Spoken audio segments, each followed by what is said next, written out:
Hello everyone, today we're gonna take a look at Aurelia, a place where all your fantasies will come true.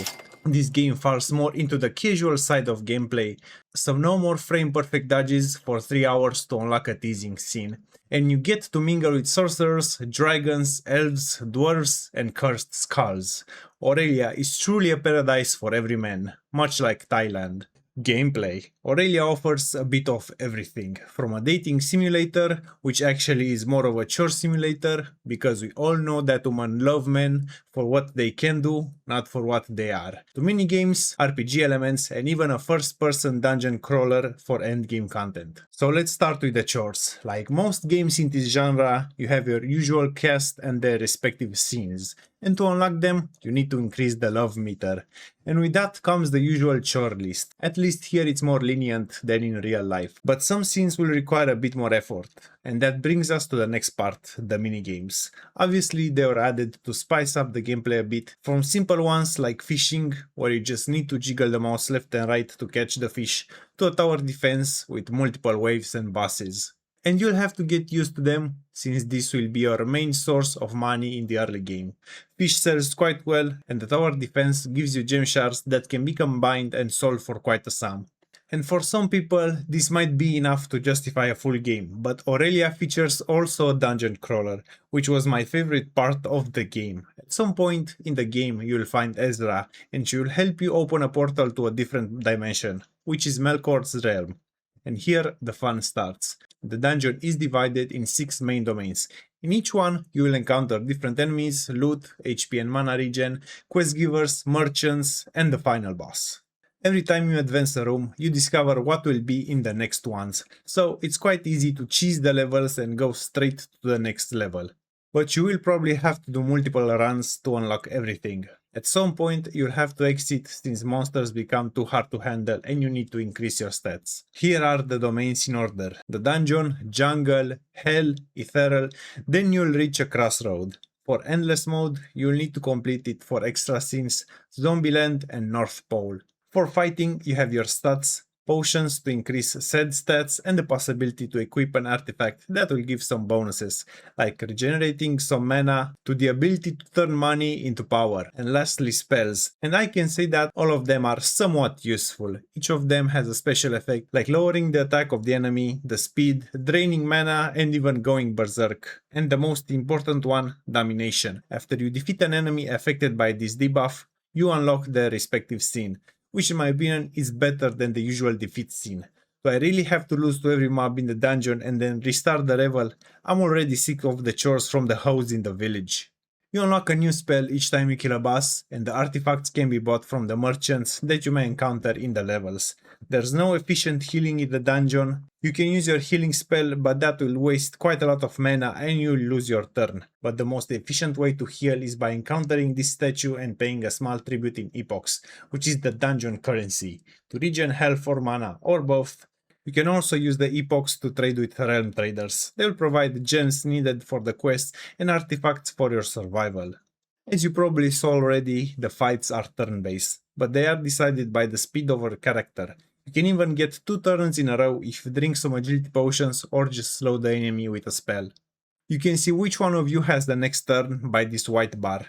There's no best build here, the success comes from managing your HP and mana. At the start of your run, drink the best potion you have. For artifacts, I would say that the best is the Golden Bracer, since you can reach some bonker stats with it, but hopefully you had saved enough money because you lose 10 gold per second with it equipped. Arbok's Horn is also very good for the continuous mana regen, but it will lose value after you start spamming Soul Siphon. I usually craft potions that give me the biggest amount of power or the biggest amount of stats, since finishing the fight as fast as possible is the priority. Then hit the monster with the spell that counters it. There are some mobs that only take 1 damage per hit, so the fireball that inflicts a dot here is the best. There are some monsters with low HP but can attack 3 times in a row, so you do want to entangle them ASAP to slow them down. Hitting those sweet spots is your target, but even then, when you are defending yourself with a perfect parry, it only reduces the damage in half. So the main tactic is not to dodge or block, is to not give your enemy a chance to attack back. And this goes back to the tactics I just explained. Also during a run, you would want to avoid most stuff except for the gold, crates and the knights, since the other stuff like iron maidens and alchemy tables will do more harm than good. Even the floating eyes that restore some mana have a small chance to spawn a nightmare that can kill you in seconds. That's it for the strategy. Now let's get to the story. Your grandfather gives you a key to a house in Aurelia and tells you to move there and go on your own adventure. You arrive at the house and see a weird glowing amulet, and of course the first thing to do is to touch it. And you faint. Then you wake up next to your squatter, Ivy, and she tells you that you've been out for 3 days because of that amulet, that even she doesn't know what it does. So a deal is struck. She can live there in the house, but in return she will fix whatever that amulet did. In the meantime, the next stop is the town, which isn't that big. You have the alchemy shop, general store, tavern, and the brothel in the back. You also meet Orson, the tavern keeper, and he gives you a job as a server. He also can't pay you, but he will let you keep all the tips. Back at the house, you learn that the amulet gave you magic power somehow, and you go on a training montage, or a minigame. Now time will mostly be spent interacting with the townsfolk, who will teach you fishing for the money and ingredients, alchemy for potion and item crafting, and most importantly, blackjack with Soran. You also revive your grandfather's old organic farm, which now functions on magic after Bill Gates outlawed the natural fertilizers. But this is mostly for the early game since characters will require a lot of food for their quests. You will spend roughly an hour here spending time with Lily, which I'm pretty sure is from Final Fantasy, Janet and Crystal. The next big breakthrough is when Soran, the local fixer, gives you a mission to assist his bodyguard with a transport. And surprise, you are ambushed, but the actual surprise was that they were targeting you, not the goods. So you have no choice but to use magic to scare them away. Back in town, Soran is happy that you saved Kivir and protected his goods, so he gives you a pass to enter the brothel, which has its own storyline. At some point, you will buy out the brothel from Soran and you will become the owner, and help out the girls to revive the place. Also, the local beggar becomes your employee as well. Next big part is meeting Erza, a demon trapped inside Melkor's tomb. She will be the one that will unlock the dungeon crawler part, but it will not influence the main story.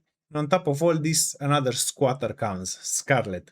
She attacks you because she thought you kidnapped Evie, and you learn the truth, that both of them are the daughters of the Duchess.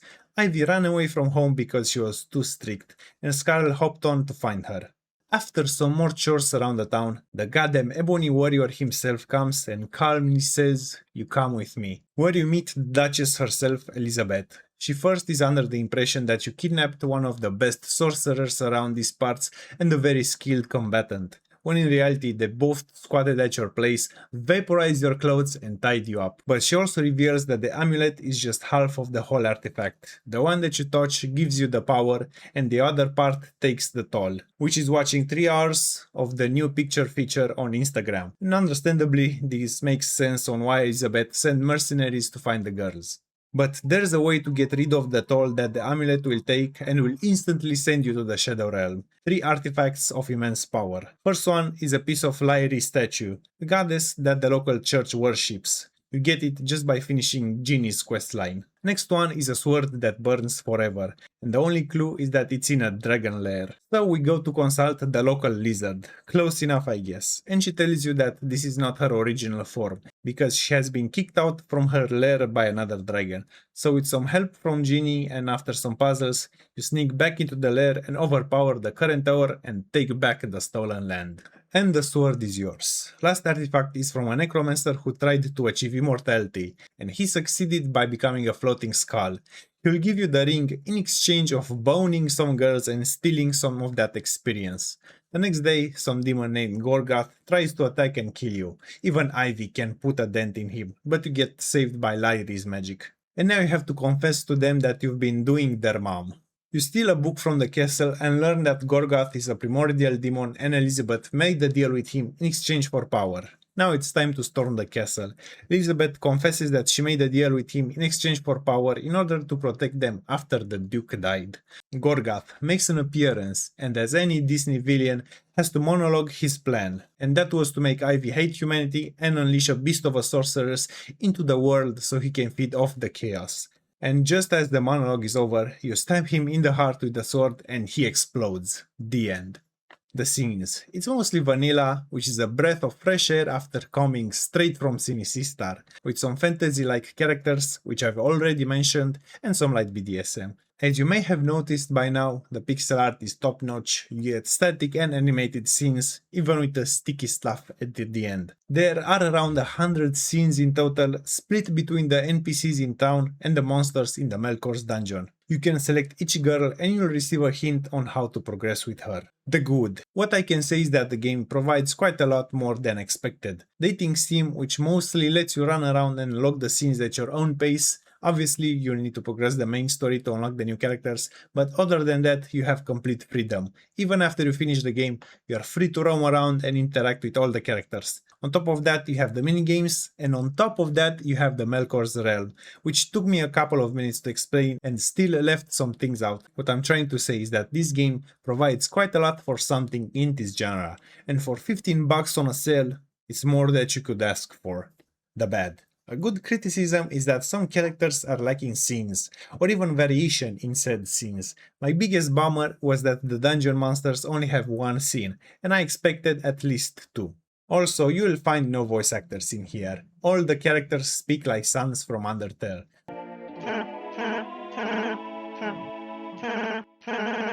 The story is a bit cheesy with no extra depth or twist, but obviously I never expect Breaking Bad levels of story building. And all of it which is nitpicking. Obviously, all that I've mentioned here means extra time and extra budget, which is very much to ask from a small team. I mean, look at movies or games with infinite budget, how easy they fumble and fall, so it's harsh to judge these games by the same standard. The Boys, literally backed by Amazon, infinite budget, and last season was hot garbage. Concord, backed by Sony, not even 100 players online. I've seen AI Slope receiving more attention, so with this in mind, the devs really delivered. My only real complaint is that the lock stat should influence the blackjack minigame. Come on, I mean it should be mandatory in all these games since New Vegas. The ugly. The only ugly part is that this game will not receive any updates or DLCs. The devs already moved to another project, which I'll hope will also be a banger. Aurelia was hands down the best game that I played this year, and that probably tells more about me than the game. As I've said previously, this game packs a lot of content. And it isn't the best at these categories. Obviously there are better dungeon crawlers, better stories, better minigames, better pixel art, but Aurelia can pull all of them at once. And that makes the experience worthwhile. So when I play these games, I measure the amount of money that you spend versus how much and how long the content is, and also how much of that period of time is enjoyable, and if it's worth in the end. Some valid criticism that Grey Heaven had was that it took multiple hours to unlock the scenes, which can be valid in some cases. And with that said, Aurelia will keep you entertained the whole way, from just a casual stroll to 100% achievements run. I also attached my save file. It has unlocked all the scenes but not the achievements. And with that said, thank you for watching and I'll see you in the next one.